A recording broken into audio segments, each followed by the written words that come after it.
Hi, I'm Peter J. Ray. Welcome. Today's topic is my young adulthood in the 1980s.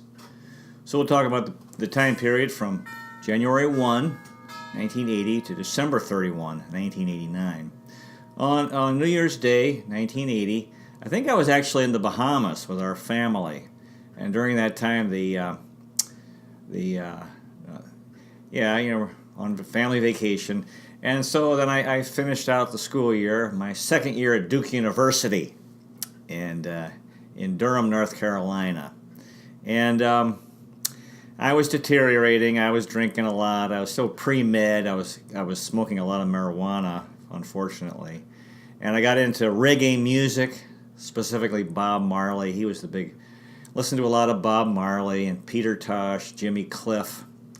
It was terrible because we'd actually be getting high during the school week, during the day, and this guy's room, we'd have the blinds closed, playing reggae real loud, and passing the bong around and just bobbing our heads up and down for hours at a time. Terrible. I'm very much against marijuana because it really hurt me very badly. They debate now about legalization. Maybe it's a good idea because just like prohibition didn't work. Ultimately, people have to do the right thing because they want to do it. And if people want to smoke marijuana, okay, fine. They can learn like I did. It hurt me. So I actually saw Bob Marley in concert in Atlanta. I think it was the spring of '81. One of his last concerts. Or I don't know if it was the fall or spring, but I don't remember the concert at all because I was very high on marijuana. It's too bad. And he died. Bob Marley died on my 21st birthday. He'd been playing soccer and had a wound on his foot that he didn't get treated. You make bad decisions when he was getting high all the time. Very sad. He didn't get his foot, and that's what killed him. Yeah, he got infected. So it would have been an easily preventable thing. His death was unnecessary. Anyway, the summer of 1980 came, and I came home from school. My mother was very angry with me. I got a C- in physics. It's too bad that second year. I don't know why I was pre-med because, I definitely didn't have a future in medicine. I don't have the temperament to be a doctor, and I didn't have the work ethic, definitely, to, take those classes. And these doctors have to work really hard. I'm kind of a lazy guy. I just like to read books and take a walk and so forth. So anyway, summer of 1980, I came home and my dad got me a job in a construction company. And I got fired after about, 3 or 4 weeks. I was getting high a lot, and my mom, she found out. At our home, we had this property there was a beach house. The main house was up by the street, and then it was a lakefront. And if you go down the ravine, there was a small house that I stayed in and had parties in high school. Smoking marijuana, they were really bad, and so I got fired from this job because I was, tired and stuff, and not able to, not that strong physically anyway. And my mom was real mad. My parents were getting worried about me, and she drove me up to Center Ridge Road in Rocky River, and I had to get another job right away. I applied at all the fast food places and restaurants. I got a job pretty quickly at Don's restaurant, Don's River City Cafe, I think. I was a busboy. I did that for about a month. And then the end of summer, I actually went to Menorca, Spain, and spent a month with my friend Miguel Velavsik at their home there. He was a college friend. And it was kind of a sad month because we'd get up at noon every day, have lunch, and I'd go swimming in the ocean with his younger cousin. He'd be off with his girlfriend. And then at night, we'd party, go to fiestas every night, drinking. And it seemed like I spent all day waiting to party at night. That's a very sad life. That's what I did. But I got into Spanish language. I was exposed to Spanish language.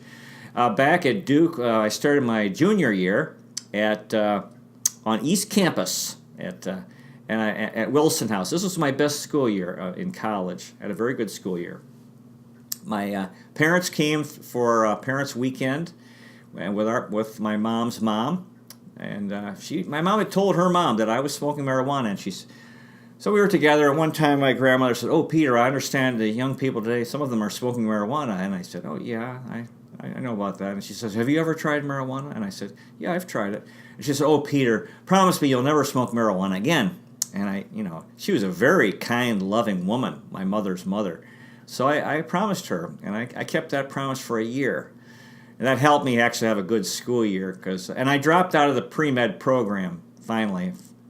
Better late than never. Had a real good year. Took classes that I wanted to take. I took all these history classes, and classes on Latin American history and Spanish language. I really got into Spanish language. I took the name Pedro. Students called me Pedro. And I loved living in Wilson House. It was full of these, they were leftists. I became a leftist, pretty much a communist.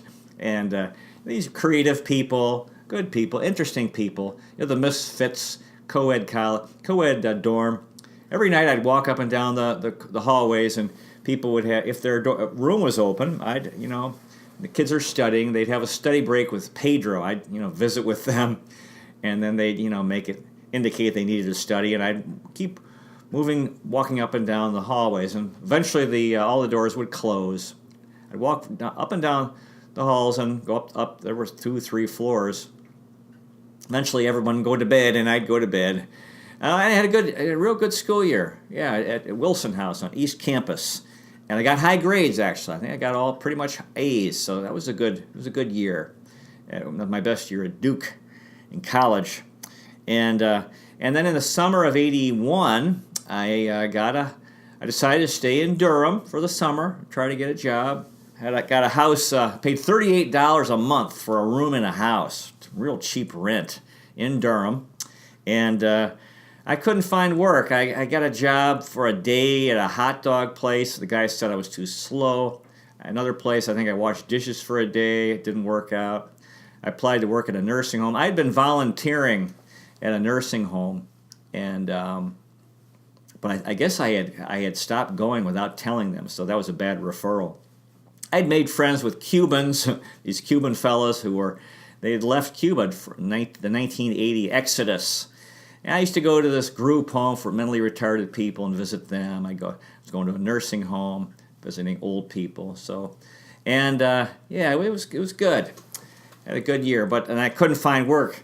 Excuse me. Finally, my dad called, and he said he found there was work for me in Cleveland on this, again at United States Steel Corporation on this, the Irving S. Olds, same ship I'd worked on 2 summers before, because business was better. I did that, so I took a midnight bus to Cleveland from Durham, North Carolina. Like that, you've heard that song, a midnight train to Georgia. Me, it was a midnight bus to Cleveland.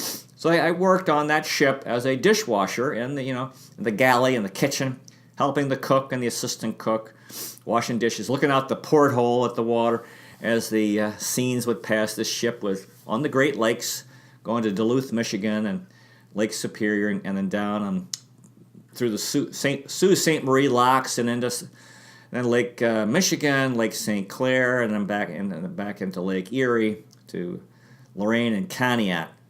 Really enjoyed it. Made good money for U.S. Steel.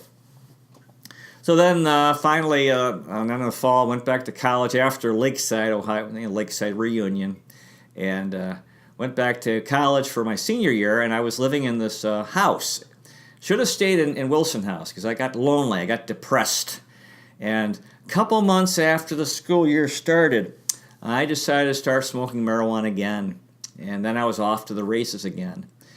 And I was getting high every day, first thing in the morning, all day long. I was under the influence of marijuana. Really, really terrible. And I got crazy that year. I lost touch with reality. I got into like leftist politics. I thought I was a communist.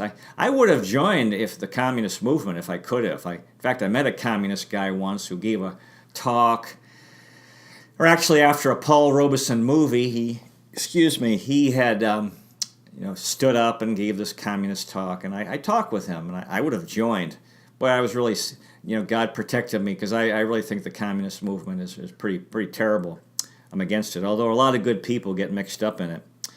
So, the school year I deteriorated, and I was kind of crazy, and I committed some acts of vandalism, and eventually I got caught for that. I was writing graffiti, like leftist political graffiti, and had to pay a lot of money. I almost got kicked out of school They had a meeting, and I had to go to a counselor. Anyway, I finished college. I had a crazy idea of going to the Dominican Republic after college. So for spring break, actually, I jumped on a freight train to go to. I had a crazy idea that I'd go to the Dominican Republic in the Caribbean. I got on a freight train, didn't know where it was going, and eventually I got off and I slept overnight. And I hitchhiked to Miami, Florida, slept in the park in Miami, lived with bums for spring break, went to this place for free meals for the homeless. And I'm lucky I made it back, hitchhiked back to Durham, went back to school. I had when graduation was coming, I wasn't really prepared for graduation, and I had a crazy idea of going to the Dominican Republic to teach, and God knows what I was, but I didn't really, wasn't able to, make reasonable plans, like get an airplane ticket or, to try to get a job down there first. It was all very vague. So then eventually I came home. And I was depressed again. Summer of '82, I was back home, and I kept telling myself I would go to the Dominican Republic, but I actually never went. And I had gotten interested in that country. We had a lot of guys in Cleveland playing baseball from there, the Dominican Republic.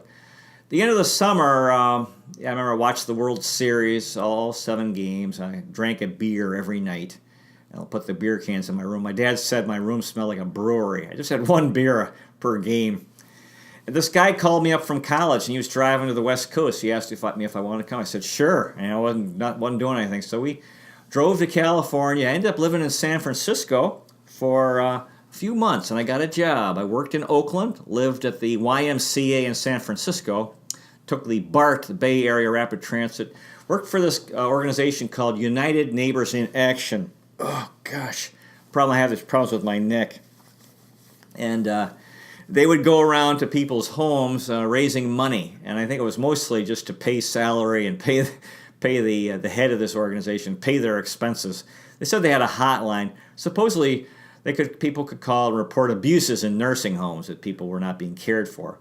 So we'd knock on doors, ask people for money, and I did that for a couple months, and I actually did okay, And I had friends that I worked with. One night in San Francisco, I used to walk all over the place. San Francisco is great for walking. It's very hilly, and you got a lot of nice views. It's pretty rainy. And I always thought it was cool looking at Alcatraz, the old prison island in San Francisco Bay.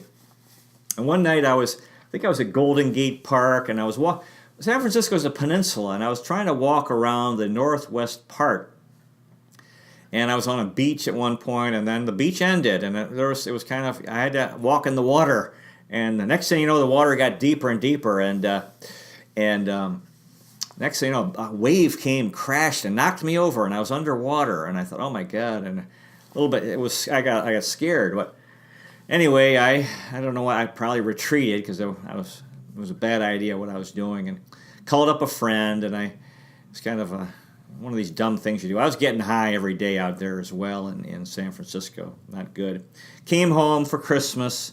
Our family went to the Bahamas, and I stayed down there. I met these conch fishermen. So I decided I would be a conch fisherman.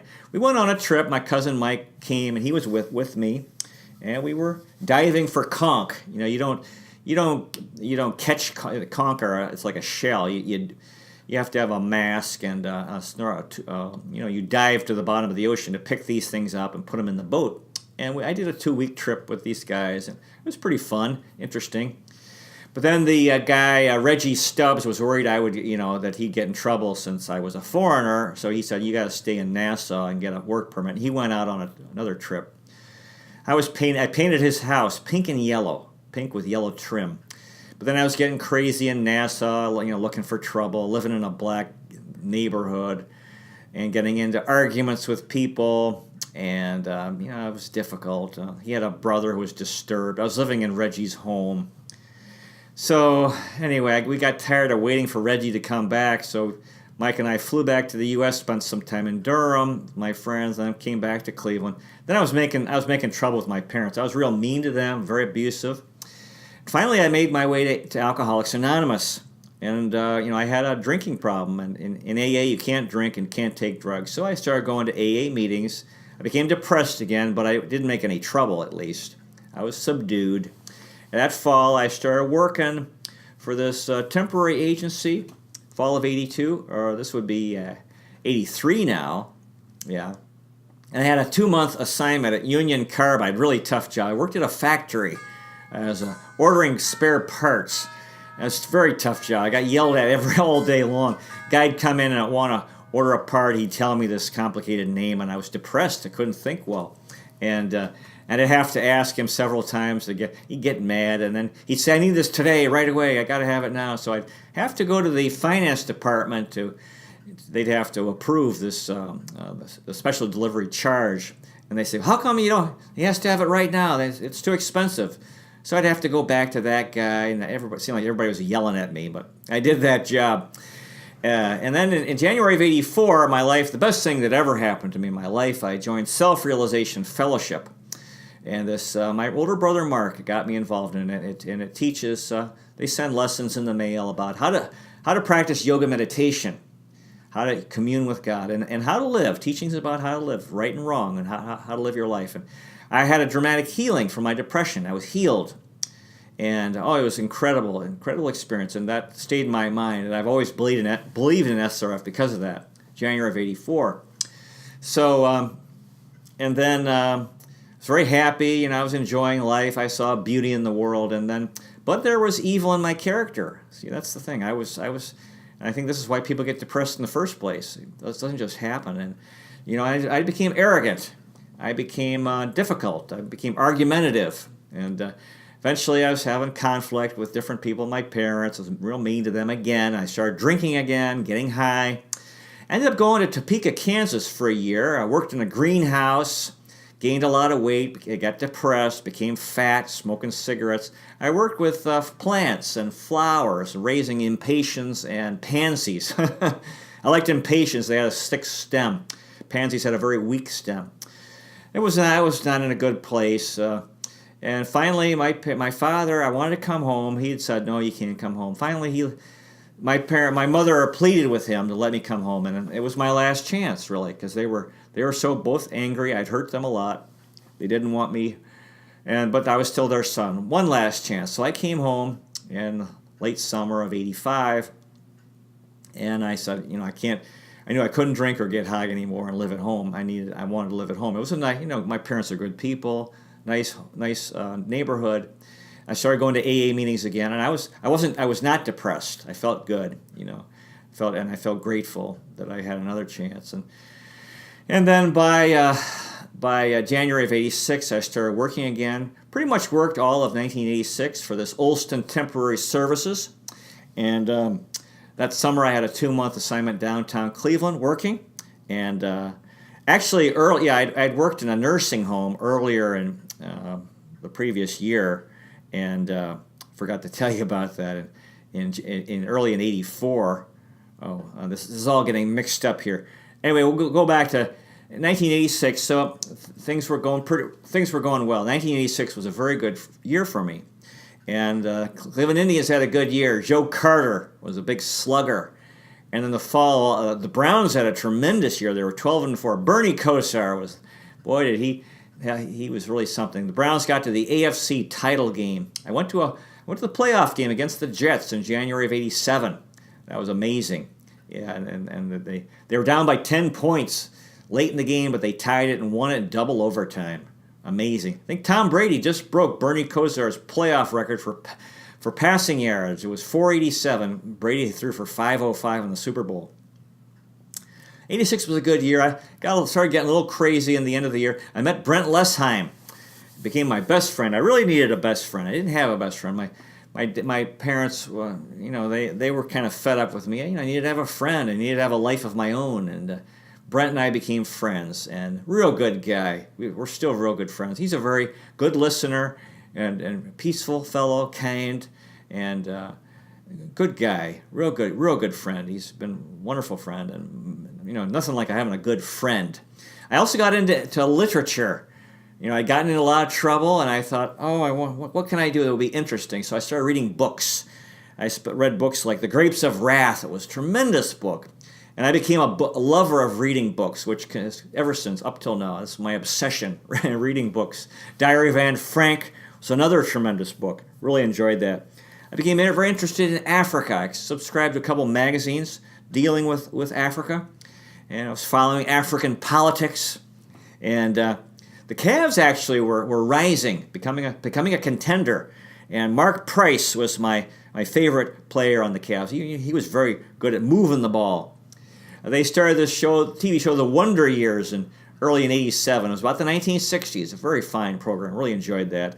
And they had this Vietnam movie, Platoon. Really enjoyed that. Went to that with Brent, my good friend Brent. In January of '87, I started working at my father's office, Myers, Henneman, Schneider, and Ray, this law firm. I didn't really plan it. It was January 19th. That's partly why 19 became my favorite number, because I started working on January 19th, and Bernie Kosar's number 19, and I think Bob Feller as well. So it's just something that happened. I guess it was meant to be, and I worked there for about almost 3 years as a clerk. Yeah, jack of all trades. They'd send me on errands, and I would file things. I even worked on some cases, some collection cases, collecting money from people who needed to pay for a bill. Calling people, writing letters, filing stuff, they'd send me to the courthouse. One time they sent me to the courthouse in Lorain, and a guy gave me the keys to his car. He's like, "Oh, Pete, this needs to be filed in Lorain County Courthouse. It got to be there by 4 o'clock. Here's the keys to my car, and the car's in this parking lot over on Euclid, and it's a red Mazda, something like that." I said, "What?" And the guy walked away. Oh my God! So he gave me, and I had to file this paper. So I found his car, and I got on the highway. I'm not a good driver, a terrible driver. Really intimidated by downtown Cleveland driving. Just good for driving from here to there. And I got to Lorain, and I got lost, couldn't find this courthouse. I was crying in the car, sitting in the car crying because I didn't think I'd make it. And I was sitting in the car crying, and this little kid, I looked out the window, a little kid, and he was like smiling and waving at me. But eventually I found that courthouse, believe it or not, and got that thing filed. They used to give me these, "Oh, Pete, you got to file, this has to be filed," and I would have everything was last minute. Sometimes I'd be running in downtown Cleveland wearing my wingtips, my coat with a tie, wearing a tie, running to the courthouse. It's a great job. In the fall of '87, I started Cleveland State University. I decided to become a history teacher, although I was obsessed with English literature, but I couldn't become an English teacher. Had a history degree. I was still interested in history. So I was working and going to school at the same time. I was pretty busy. I still wasn't drinking, getting high. I was at home, living at home. And I was at home for 4 years. And I really needed that time with my father. It helped me a lot. I think my father helped me the most between ages 25 and 29, because he was a very positive influence. He was peaceful and calm, stable, kind. He had a sense of humor. Good man. Very good man. Those years, I really needed that time with him to kind of, I was very weak from drinking and marijuana. I needed to get stronger. We need to be strong in life. I was also meditating during these years, and that's really the most important thing. Going to the Cleveland SRF group, Cleveland Meditation Group, and I was going to school. So years were passing, and then by early 1989, I was ready to be a student teacher. And I became a student teacher at Lakewood High School, and I taught American history and I think world geography, something like that. And for 3 months, it was tough. This was my first time teaching with kids mouthing off or complaining or criticizing. And yeah, I found it but I made it through that time, and got my teaching license in the summer of 1989. And then I was applying for work. I was actually busy. I had started a family history magazine called the ZFMC, Zook Family Memories Collection. That kept me busy for many years. I was typing up, for example, Civil War diaries of my great-great-grandfather, my father's college diary. I interviewed people.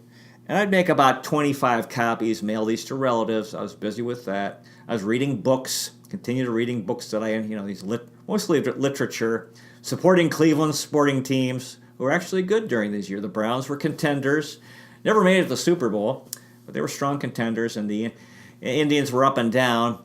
Cavs were coming on the rise. And so I was looking for work, summer of '89, and I had pen pals all over the world. I was really into writing letters. I had pen pals in Europe, in Africa, in Latin America, in Asia, and I was really interested in foreign countries. I've always, ever since high school, I was interested in the countries of the world, and wherever I live, I want to have a world map because I love looking at it. I love looking at it, and just different, the Africa, South America, Asia. To me, I'm fascinated by the countries of the world. Always interested in meeting people from different countries. If I meet someone with an accent, I'm so curious, and usually I'll ask them. Sometimes they're offended, but it's fun, because you never know. And usually I know something about their country because I know a little bit about every country in the world. Wherever it is, I have some ideas about the history of the country because I'm into history. And sometimes I met a guy from Africa, and I said, "Where are you from?" He says, "From Africa." And I said, "What country?" He says, "Oh, you don't know the country." And I said, "Well, tell me." And he said, "Burkina Faso." I go, "Oh, Burkina Faso, Thomas Sankara." He goes, "Oh, you know Thomas Sankara." He's all happy. This former leader of Burkina Faso who was assassinated. So we had a nice talk. He was glad I knew about the name of his country and this national hero of his country as well. So anyway, since I was so interested in foreign countries, I ended up getting a job in Switzerland in teaching at the Gstaad International School in Gstaad, Switzerland, which is in southwest Switzerland on the border, on the French-German border, or the language border in Switzerland. People there would say hello in German, Grüße, and they'd say goodbye in French, adieu. So I got this job. It was really something. And the principal or the head of the school was kind of a crazy French guy, Alain Superbier. So the teachers would come and go, he was a good guy, kind of crazy like me. And I started teaching. It was so interesting. They had about 10 students, 10, 12, something like that. Not many students from different countries around the world, from Norway, Holland, Switzerland, France, U.S., Japan, Lesotho in southern Africa, Colombia, Brazil, Argentina, Saudi Arabia, Turkey. So I started working there. I was teaching American history, American government, world geography. I taught English. I taught gym. We would go hiking in the mountains. A beautiful town in the mountains. Beautiful. It was a small like a farming community that actually had become a ski resort. So you had these Swiss farmers, working with like dairy farming, and then some very rich people coming there. One day I saw Roger Moore walking down the street, and I think what's her name? The Sound of Music, Julia, whatever her name is. She had come there. Famous people would come to Gstaad for on vacation. So I really enjoyed. It was good money. I was provided an apartment. I walked to work. Beautiful walk. You look at this is the Alps mountains in Switzerland. These snow-capped mountains. Beautiful walk. Walk to school and teach school. And I usually ate most of my meals at the school. They did our laundry, and in the afternoon, very often we do some sporting event, swimming or basketball or hiking or skiing. And sometimes I would do that. Sometimes I would be free, and we'd have classes later in the afternoon till dinner, and then again have dinner. Really good job. So that was the fall of 1989, as the 80s were coming to an end. It's funny how life works. I had been very troubled in the 1980s, and then 1985 I was really down and out. 85. 4 years later, I had a good job.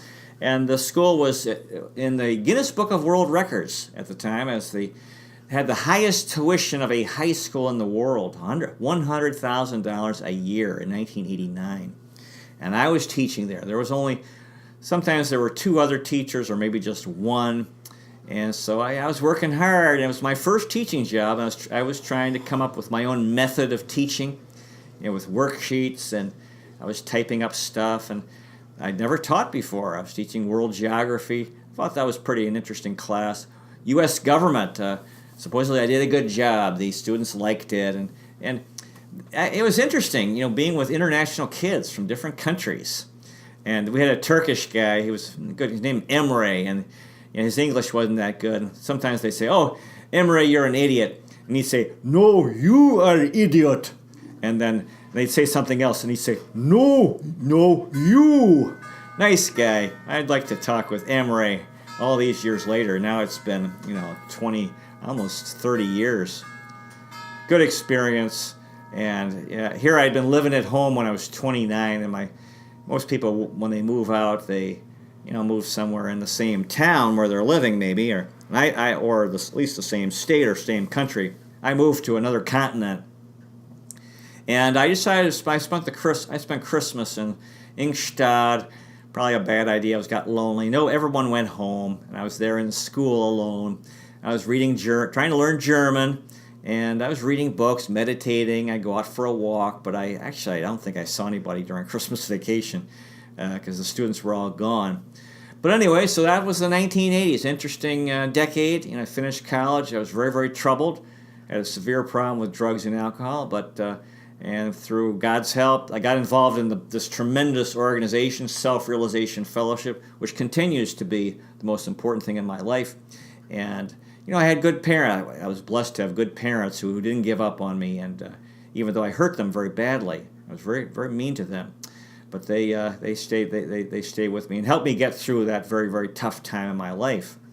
And I got my act together. I finally started working and then took classes to pursue a career, which I've had since then as a high school history teacher, which I think has been a wonderful career because I love history. It's a wonderful topic, and I'm so interested. There's so much to learn in history. I really enjoy it. And so the 1980s come to an end. Next time, we'll talk about the 1990s, another decade in my life. So thanks so much for watching, and I wish you well, and take care, and God bless you.